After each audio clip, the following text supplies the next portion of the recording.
ಅಂತಾರಾಷ್ಟ್ರೀಯ ಕ್ರಿಕೆಟ್ಗೆ R Ashwin good bye ಹೇಳಿದ್ದಾರೆ. ಟೀಮ್ ಇಂಡಿಯಾದ ಸ್ಪಿನ್ನರ್ ಆರ್ ಅಶ್ವಿನ್ ನಿವೃತ್ತಿ.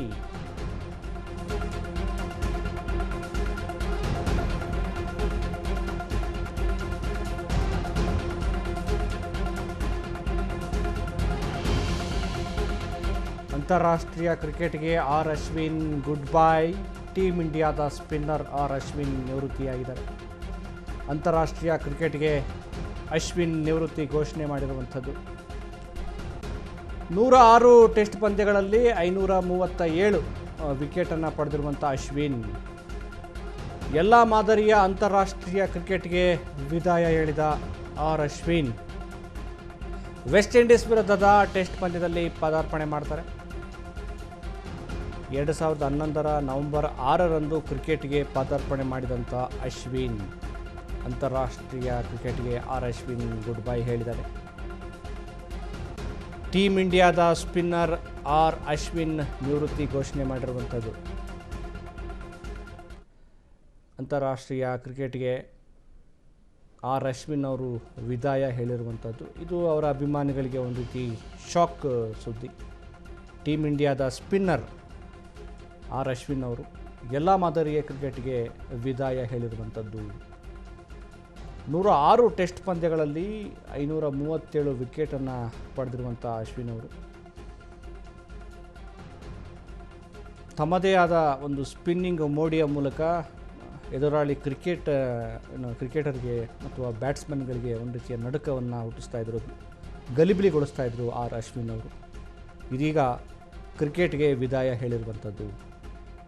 ವೆಸ್ಟ್ ಇಂಡೀಸ್ ವಿರುದ್ಧದ ಟೆಸ್ಟ್ ಪಂದ್ಯದಲ್ಲಿ ಅವರು ಮೊದಲ ಬಾರಿಗೆ ಕ್ರಿಕೆಟ್ಗೆ ಪದಾರ್ಪಣೆ ಮಾಡ್ತಾರೆ. 2011 ನವೆಂಬರ್ 6ರಂದು ಕ್ರಿಕೆಟ್ಗೆ ಪದಾರ್ಪಣೆ ಮಾಡಿದಂಥ ಆರ್ ಅಶ್ವಿನ್ ಅವರು ಇದೀಗ ನಿವೃತ್ತಿ ಘೋಷಣೆ ಮಾಡಿರುವಂಥದ್ದು. ತಮ್ಮ ಸ್ಪಿನ್ನರ್ ಬೌಲಿಂಗ್ ಮಾಂತ್ರಿಕತೆಯ ಮೂಲಕ ಎದುರಾಳಿ ಬ್ಯಾಟ್ಸ್ಮನ್ಗಳನ್ನು ಕಂಗಾಲಾಗುವಂತೆ, ಗಲಿಬಿಲಿಗೊಳ್ಳುವಂತೆ ಮಾಡ್ತಾಯಿದ್ರು ಅಶ್ವಿನ್ ಅವರು. ಇದೀಗ ಕ್ರಿಕೆಟ್ಗೆ ವಿದಾಯ ಹೇಳಿದ್ದಾರೆ. 65 T20 ಪಂದ್ಯಗಳಲ್ಲಿ 72 ವಿಕೆಟನ್ನು ಪಡೆದಿರುವಂಥ ಆರ್ ಅಶ್ವಿನ್ ಇದೀಗ ಎಲ್ಲ ಮಾದರಿಯ ಅಂತಾರಾಷ್ಟ್ರೀಯ ಕ್ರಿಕೆಟ್ಗೆ ನಿವೃತ್ತಿಯನ್ನು ಘೋಷಣೆ ಮಾಡಿದ್ದಾರೆ. 2011 ನವೆಂಬರ್ 6ರಂದು ಕ್ರಿಕೆಟ್ಗೆ ಪ್ರವೇಶವನ್ನು ಪಡಿತಾರೆ ಅಶ್ವಿನ್ ಅವರು.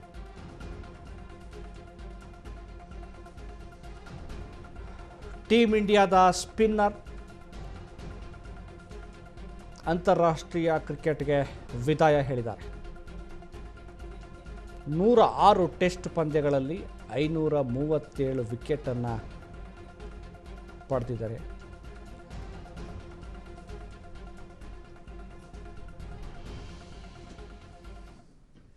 ಆರ್ ಅಶ್ವಿನ್ ಅವರು ಕ್ರಿಕೆಟ್ಗೆ ನಿವೃತ್ತಿಯನ್ನು ಘೋಷಣೆ ಮಾಡಿದ್ದಾರೆ. ಈ ಕುರಿತು ಹೆಚ್ಚಿನ ಡೀಟೇಲ್ಸನ್ನು ನಮ್ಮ ಪ್ರತಿನಿಧಿ ಮಹೇಶ್ ಕೊಡ್ತಾ ಹೋಗ್ತಾರೆ. ಮಹೇಶ್, ಏನು ಅಂತಾರಾಷ್ಟ್ರೀಯ ಕ್ರಿಕೆಟ್ಗೆ ಎಲ್ಲ ಮಾದರಿಯ ಕ್ರಿಕೆಟ್ಗೆ ಅಶ್ವಿನ್ ಅವರು ನಿವೃತ್ತಿಯನ್ನು ಘೋಷಣೆ ಮಾಡಿರುವಂಥದ್ದು ಇದು ಮೊದಲೇ ನಿರ್ಧಾರಿತ ಆಗಿತ್ತಾ? ಯಾಕೆ ಇಂಥದ್ದೊಂದು ನಿರ್ಧಾರವನ್ನು ಈಗ ತೆಗೆದುಕೊಂಡಿರುವಂಥದ್ದು? ಏನಾದರೂ ಪರಿಣಾಮ ಬೀರಿದೆಯಾ ಅವರ ಒಂದು ಈ ಕ್ರಿಕೆಟ್ ಜೀವನದ ಮೇಲೆ ಈ ಒಂದು ನಿರ್ಧಾರವನ್ನು ತೆಗೆದುಕೊಳ್ಳೋದಕ್ಕೆ ಅನ್ನುವಂಥದ್ದು? ಸುರೇಶ್, ಮುಖ್ಯವಾಗಿ ಆರ್ ಅಶ್ವಿನ್ ಅವರು ಇವತ್ತು ರಿಟೈರ್ಮೆಂಟ್ ಅನ್ನ ಘೋಷಣೆ ಮಾಡ್ತಾರಂತೆ ಯಾರು ಕೂಡ ಅಂದಾಜು ಮಾಡಿರ್ಲಿಲ್ಲ. ಕಾರಣ ಏನಪ್ಪಾ ಅಂತ ಹೇಳಿದ್ರೆ ಅವರು ಸದ್ಯ ಆಸ್ಟ್ರೇಲಿಯಾದಲ್ಲಿ ನಡೀತಾ ಇರುವಂತಹ ಪಂದ್ಯವನ್ನ ಆಡ್ತಾ ಇದ್ರು. ಅಂದ್ರೆ ತಂಡ ಇರುವಂತದ್ದು ಆಸ್ಟ್ರೇಲಿಯಾದಲ್ಲಿ ಈಗಾಗಲೇ team India Australia versus border Gavaskar ಪಂದ್ಯಾವಳಿ ನಡೀತಾ ಇದೆ. ಇದರಲ್ಲಿ ತಂಡದ ಭಾಗವಾಗಿದ್ದು ಬಟ್ ಏಕಾಏಕಿಯಾಗಿ ನಿವೃತ್ತಿಯನ್ನ ಘೋಷಣೆ ಮಾಡಿರುವಂತದ್ದು ಇದು ಸಡನ್ ಅಂತಾನೆ ಹೇಳ್ಬೋದು. ಅಂದ್ರೆ ಶಾಕಿಂಗ್ ಆಗಿರುವಂತದ್ದು. ಕಾರಣ ಏನಪ್ಪಾ ಅಂತ ಹೇಳಿದ್ರೆ ಅಶ್ವಿನ್ ಅವರು ಅಂತ ಹೇಳಿದ್ರೆ ಅವರು ಸಾಕಷ್ಟು ಭಾರತೀಯ ಕ್ರಿಕೆಟ್ಗೆ ಸಾಕಷ್ಟು ಕೊಡುಗೆಯನ್ನ ಕೊಟ್ಟಿದ್ದಾರೆ.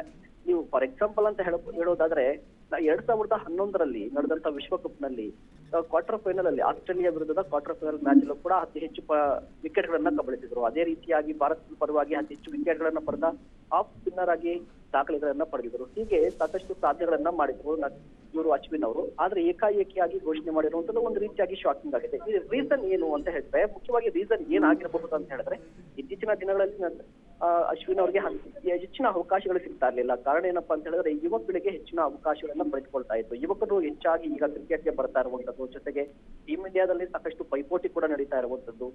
ಇದರ ಜೊತೆಗೆ ಏನಪ್ಪಾ ಅಂತ ಹೇಳಿದ್ರೆ ಆಲ್ರೌಂಡರ್ ಕೋಟಾ ಅಂತ ಬರ್ತಾ ಇದೆ ಟೀಮ್ ಇಂಡಿಯಾದಲ್ಲಿ. ಯಾವುದೇ ಒಂದು ಸ್ಥಾನವನ್ನ ತುಂಬಬೇಕು ಅಂತ ಹೇಳಿದ್ರೆ ಆಲ್ರೌಂಡರ್ ಕೋಟಾ. ಫಾರ್ ಎಕ್ಸಾಂಪಲ್ ಅಂತ ಹೇಳಿದ್ರೆ ಆಸ್ಟ್ರೇಲಿಯಾದಲ್ಲಿ ಈಗ ಮ್ಯಾಚ್ಗಳು ನಡೀತಾ ಇರುವಂತದ್ದು. ಅಲ್ಲಿ ಕೇವಲ ನೀವು ಬೌಲಿಂಗ್ ಮಾಡ್ತೀರಾ ಅನ್ನುವ ಕಾರಣಕ್ಕೇನೆ ನಿಮ್ಗೆ ನಿಮ್ಮ ಟೀಮ್ ಅಲ್ಲಿ ಆಡಿಸ್ಲಿಕ್ಕೆ ಆಗೋದಿಲ್ಲ, ನಿಮ್ಗೆ ಬ್ಯಾಟಿಂಗ್ ಕೂಡ ಇರ್ಬೇಕಾಗುತ್ತೆ.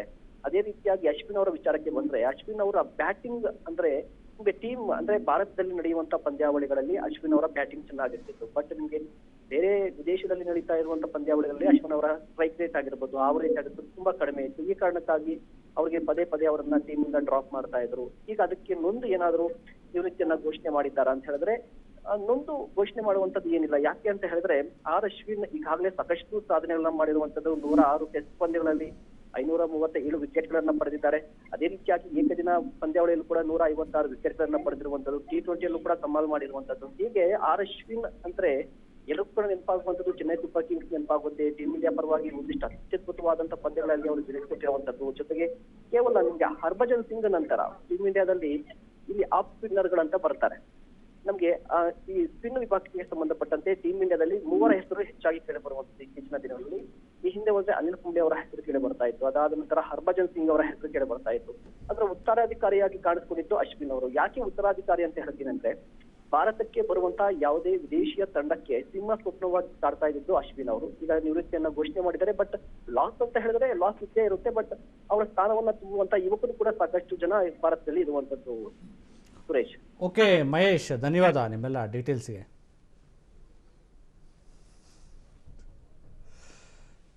ಟೀಮ್ ಇಂಡಿಯಾ ಬೌಲರ್ ತಮ್ಮ ಕ್ರಿಕೆಟ್ಗೆ ವಿದಾಯವನ್ನು ಹೇಳಿರುವಂಥದ್ದು ಸ್ಪಿನ್ ಮಾಂತ್ರಿಕ ಅಶ್ವಿನ್ ಅವರು. ಅಂದರೆ ಫಾರ್ಮಲ್ಲಿ ಇರಲೇಬೇಕಾಗತ್ತೆ ಕ್ರಿಕೆಟರ್. ಈಗಿನ ಬದಲಾದ ಟ್ರೆಂಡ್ನ ಪ್ರಕಾರ ಅವರು ಕ್ರಿಕೆಟರ್ ಆಗಲಿ ಬೌಲರ್ ಆಗಲಿ ಫಾರ್ಮನ್ನು ಉಳಿಸ್ಕೊಳ್ದೇ ಇದ್ದರೆ, ದೇಹದಾಢ್ಯತೆಯನ್ನು ಕಾಪಾಡ್ಕೊಳ್ದೇ ಇದ್ದರೆ ಕಷ್ಟ ಆಗುತ್ತೆ. ಸೊ ಕೆಲವೊಂದು ಸಲ ಆಲ್ರೌಂಡರ್ ಆಗಿ ಎಲ್ಲ ಜವಾಬ್ದಾರಿಯನ್ನು ನಿಭಾಯಿಸಬೇಕಾಗತ್ತೆ. ಪಂದ್ಯಗಳು ನಡಿಬೇಕಾದ್ರೆ ಫೀಲ್ಡಿಂಗ್ ಮಾಡಬೇಕಾಗತ್ತೆ, ಬ್ಯಾಟಿಂಗ್ ಮಾಡಬೇಕಾಗತ್ತೆ, ಬೌಲಿಂಗ್ ಅಷ್ಟೇ ಅಲ್ಲದೆ ಎಲ್ಲ ವಿಭಾಗಗಳಲ್ಲೂ ಕೂಡ ಫಾರ್ಮನ್ನು ಉಳಿಸ್ಕೊಳ್ದೇ ಇದ್ದರೆ ಕಷ್ಟ ಆಗುತ್ತೆ.